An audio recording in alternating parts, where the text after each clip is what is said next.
Have you ever wondered why the background music or like paging systems in a sprawling hospital or a massive airport sound just perfectly clear? Yeah, like evenly distributed everywhere you walk. Right. Because it's entirely different from, say, cranking up a home stereo in your living room. Oh, absolutely. I mean, we completely take it for granted, but the acoustic engineering to get that uniform blanket of sound is actually staggering. Well, today, our deep dive is looking at exactly that hidden engineering. We're unpacking the spec sheet for the QSC AC-C4T 4-inch ceiling mount loudspeakers, which are sold by HDTVSupply. Mm. Our goal is to really decode how they pull this off. Yeah, and to set the stage, it helps to think of standard home speakers as sprinters, burning all their power for dynamic highs and deep bass in a relatively small room. These commercial speakers, they're marathon runners. Right, they pace themselves, they cut out extreme frequencies and use high voltage lines so they don't just drop from exhaustion at the end of a long terminal. But before we get into how they're linked across a massive building, we first have to understand the specific sound engine inside them. Right, so the ACC4T, it uses a 4-inch polypropylene cone transducer with a butyl rubber surround. Okay, that sounds like a massive mouthful. It is.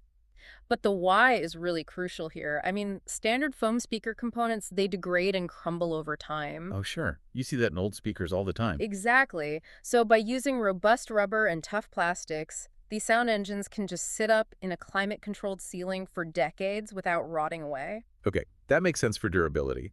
But looking at the specs, the frequency response is only 70 hertz to 16 kilohertz, which, wait, if I'm setting up a home theater, that range is going to sound totally flat. Totally. So why is the spec sheet bragging about this somewhat limited range as, quote, optimum?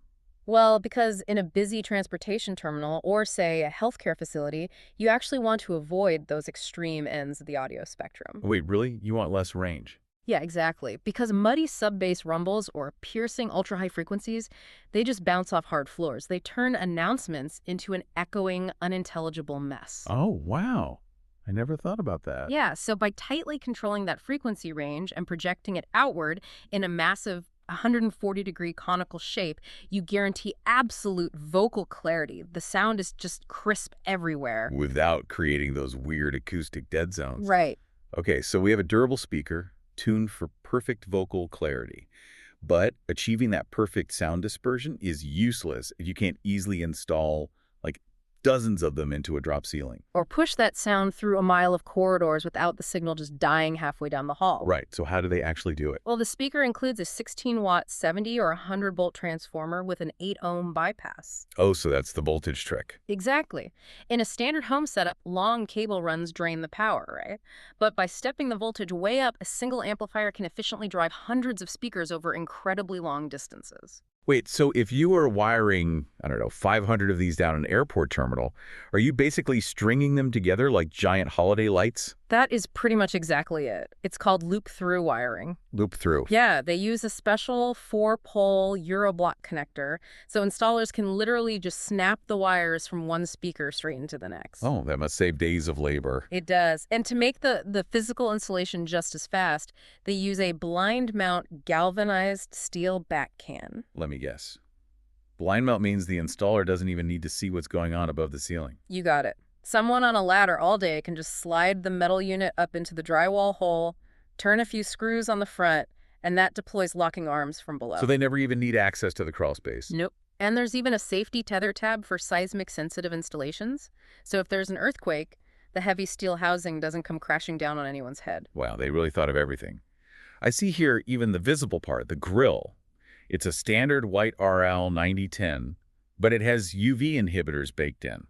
Right, so it won't turn that ugly, aged yellow under harsh fluorescent office lights. So, to you listening, the next time you're walking down an office concourse and you hear a perfectly crisp announcement, you'll know exactly how much complex, marathon-running engineering is hiding right behind that paintable UV-resistant grill above your head. I do want to leave you with one provocative thought, though, from the fine print of the specs. Oh, what's that? These speakers are UL 2043 listed. That means they are certified as safe for use in air handling space. Wait, air handling space. So they aren't just sitting in an empty, enclosed ceiling. Right. They're literally sitting inside the building's breathing system where the return air actually flows, which means every plastic and metal piece has been stringently tested so it doesn't release toxic smoke if a fire breaks out. Wow, it really invites you to wonder what kind of unseen airflow hazards and strict building codes actually dictate the materials used in the technology hiding just inches above our heads.